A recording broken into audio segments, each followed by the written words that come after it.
akkam jirtu nagaa jirtu hordoftoota keenya oduu gammachiisaa tokko qabadhee isiniif dhiyaadhee jira.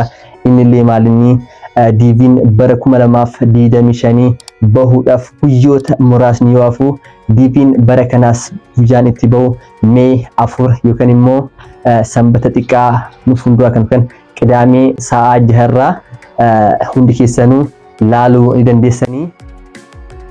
Namoonni viidiyoo kana ilaalaa jirtan viidiyoon kun namoota DV guutan hunda bira akka ga'uuf share akka gootan isin gaafadha. Bara 2025 akka US Department gabaasetti yoo ta'e namoota 55,000 ta'aniif carraa green card Ameerikaatti argachuu akka argatan gabaasee jira. Haaluma kanaanis biyyi keenya Itoophiyaanis namoota 3,000 hanga 5,000 carraa DV'dhaan gara biyya alaa deemuu yookaan immoo carraa viizaa Ameerikaa argachuu akka argatan ifoomee jira jechuudha. Kanatti aansuudhaan akkamitti manuma keessan teettanii riizaaltii DV bara 2025 kana osuma mana kompiitaraa hin deemin yookaan immoo bakka biraa hin deemin haala salphaa ta'een akkamitti akka cheegootan viidiyoo kanatti isin garsiisa jechuudha.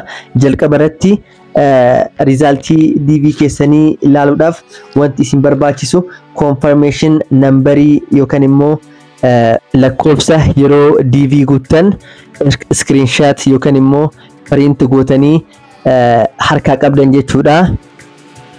Yoo confirmation numberiin kunis isin jalaa badi ta'e akkaataan itti isin riizaaltii keessan laalachuu dandeessanii jira waan ta'eef kana namoota confirmation numberiin keessan isin jalaa badeef viidiyoo itti aanutti isinii dalagaa.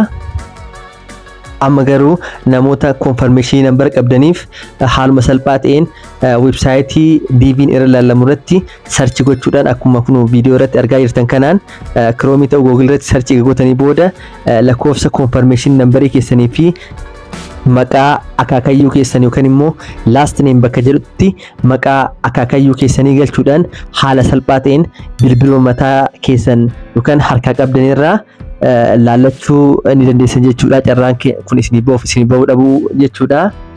Nullee hordoftoota keenya carraa gaarii isiniin jecha haala salphaa ta'een haala kanaan haala viidiyoo irratti argaa jirtan kanaan DV keessan cheek godhachuu dandeessan jechuudha.